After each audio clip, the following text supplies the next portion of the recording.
Assalamualaikum warahmatullahi wabarakatuh. Alhamdulillahi rabbil alamin, yuhibbu man ata'ah wa yuhibbu man da'ah, wa asyhadu an la ilaha illallah wahdahu la syarikalah, wa asyhadu anna Muhammadan abduhu wa rasuluh. Salawatu rabbi wa salamuhu alaihi wa ala alihi wa sahbihi wa man ihtada bisunnatihi wa hudahu, amma ba'du. Segala puji bagi Allah, hanya milik Allah subhanahu wa ta'ala, Rabb semesta alam. Dia menciptakan siapa saja yang menata dirinya, Dia menjawab siapa saja yang berdoa kepadanya. Kita bersaksi bahwa tiada Tuhan sesembahan yang layak disembah dengan benar kecuali hanya Allah semata. Tiada setara dengannya, dan kita bersaksi bahwa Muhammad adalah hamba dan utusannya.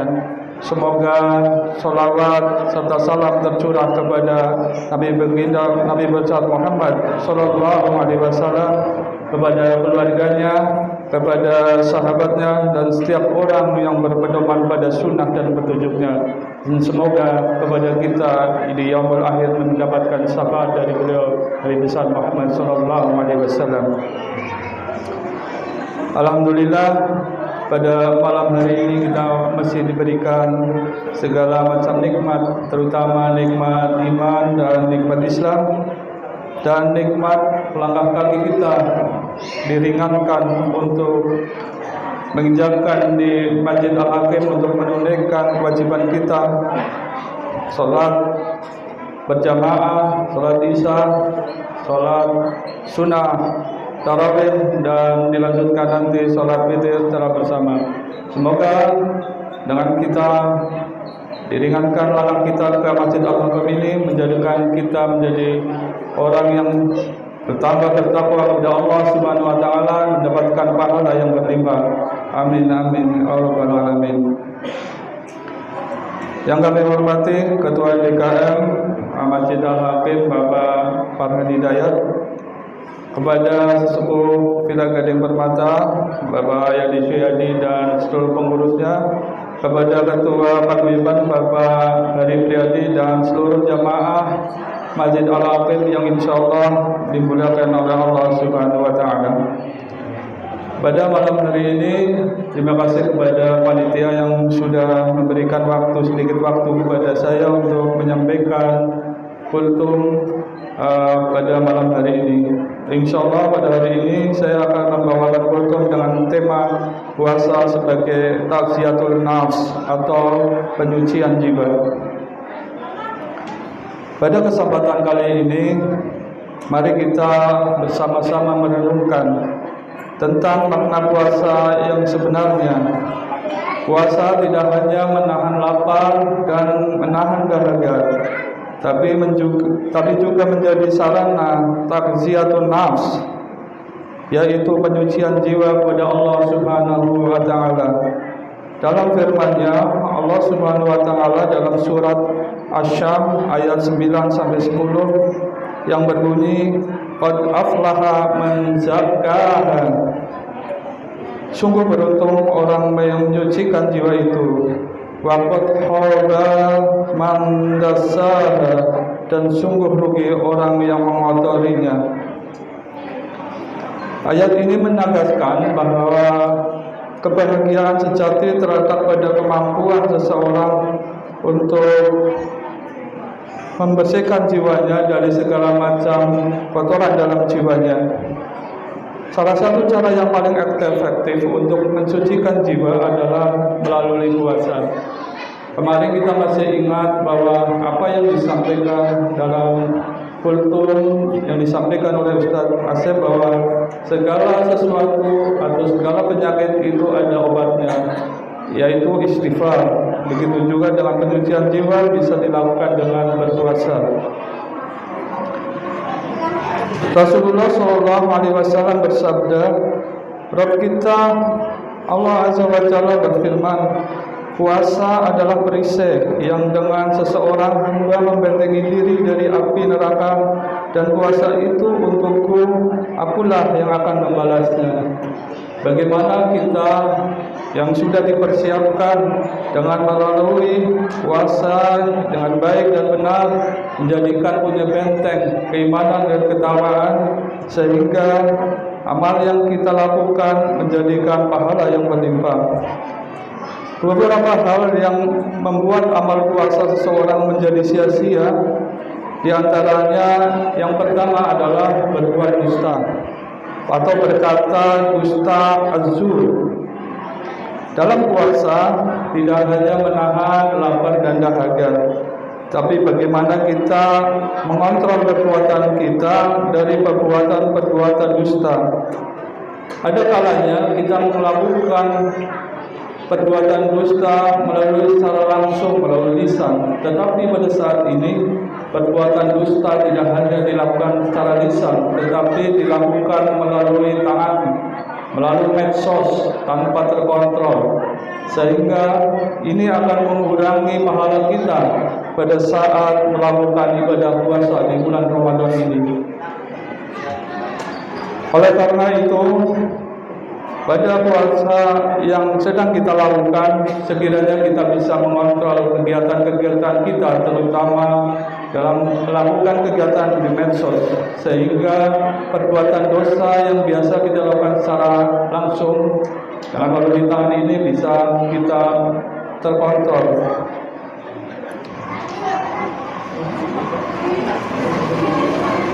Puasa dari Abu Hurairah, Rasulullah SAW bersabda, barang siapa yang tidak meninggalkan kata-kata dusta dan masih melakukannya berkata dusta, maka Allah Subhanahu wa Ta'ala tidak akan menerima perbuatannya yang meninggalkan makan dan minumnya, yaitu puasa. Riwayat Al-Bukhari. Apa yang dimaksud dengan az-zur? As-Suyuti mengatakan bahwa az-zur adalah perkataan dusta yang memfitnah, sedangkan mengamalkannya berarti melakukan perbuatan keji dan merupakan konsekuensinya dengan Allah Ta'ala. Yang kedua yaitu perkataan lagu, sia-sia dan rafats atau kata-kata porno. Amalan yang kedua yang membuat amalan puasa seseorang menjadi sia-sia adalah perkataan sia-sia dan kata-kata porno. Puasa bukanlah hanya menahan makan dan minum saja, akan tetapi puasa adalah dengan menahan diri dan perkataan lagu dan rafats. Apabila ada seseorang mencelamu atau perbuatan usil kepadamu, katakanlah padanya, aku sedang berpuasa, aku sedang berpuasa.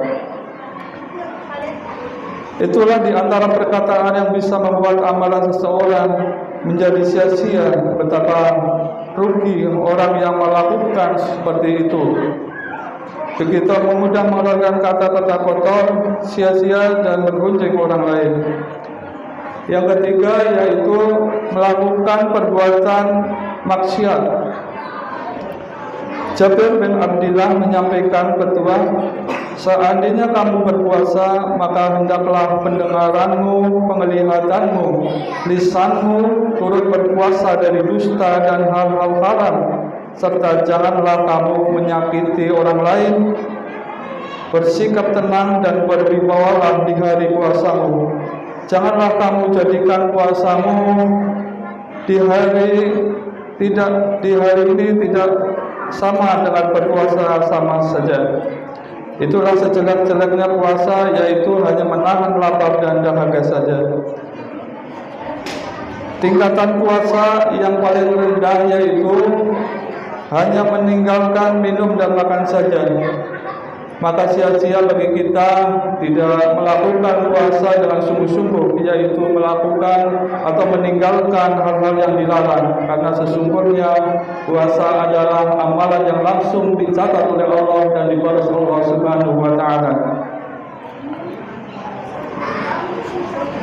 Puasa mampu membersihkan hati orang mukmin. Puasa Ramadan dilakukan dengan keikhlasan bisa jadi sarana penghapus dosa, sebagaimana air membersihkan kotoran. berpuasa berarti menahan diri dari berbagai keburukan, berlatih menjaga hati tetap bersih dan dekat dengan Allah Subhanahu wa taala. Allah berfirman, katakanlah Muhammad, wahai hamba-hambaku yang beriman, bertakwalah kepada Tuhanmu. Orang-orang yang berbuat baik di dunia ini akan memperoleh kebaikan. Bumi Allah itu sesungguhnya hanya orang-orang yang bersabar dan disempurnakan pahalanya tanpa perhitungan. Apakah kita masih ingat bahwa puasa Ramadan ini sebenarnya adalah puasa yang sudah kita latih pada saat bulan Rajab dan bulan Syaban? Karena di bulan-bulan itu adalah bulan di mana kita mulai berlatih untuk mengawali bagaimana puasa Ramadan ini akan kita jalani. Seandainya kita bisa melaksanakan kegiatan-kegiatan yang positif, puasa sunnah, amalan-amalan sunnah dan kebaikan di bulan Rajab dan bulan Syaban, insyaallah kita di bulan Ramadan ini akan terasa ringan dan terbiasa melakukan hal-hal yang baik. Karena sesungguhnya di bulan Rajab, di bulan Syaban, ketika kita melakukan kebaikan, maka pahalanya akan dilipat gandakan. Dengan mengendalikan hawa nafsu, membersihkan hati dan dosa, serta menanamkan kesabaran, keikhlasan puasa membawa kita lebih dekat dengan Allah Subhanahu wa taala.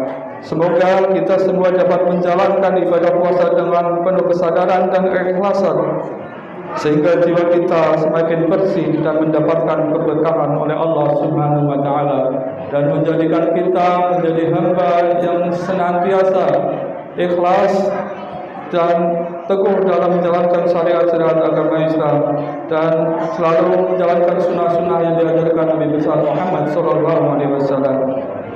Demikian untuk yang saya sampaikan ini. Semoga kita nanti menjadi dalam perlindungan dari Allah Subhanahu wa taala dan menjalankan puasa Ramadan ini dengan sebaik-baiknya.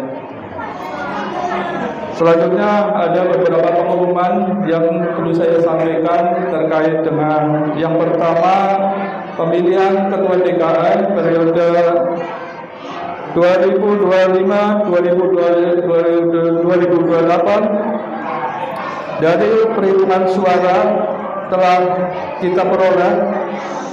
Yang pertama, Ustadz Farhan Hidayat dengan 79 suara, Ustadz Endar Prasdatanto dengan 71 suara, Ustadz Haidir dengan 15 suara, Ustadz Ahmed dengan 5 suara, Ustadz Raswan dengan 3 suara, Ustadz Ikhwan, Ustadz Andika, Ustadz Asep dan Ustadz Lukman dengan 2 suara, dan Ustadz Tommy dengan 1 suara.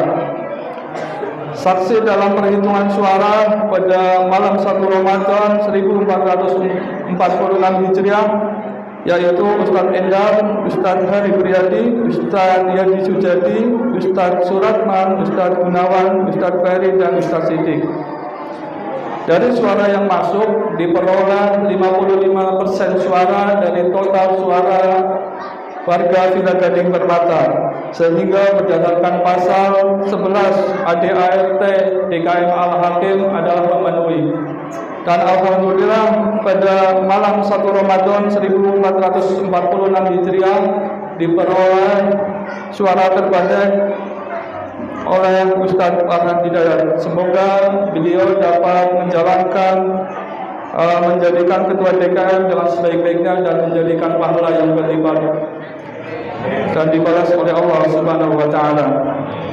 Yang kedua, terkait zakat fitrah 1446 Hijriah, berdasarkan surat edaran MUI Kecamatan Gunung Sindur yang telah kami peroleh, bahwa besaran zakat fitrah yaitu Rp42.000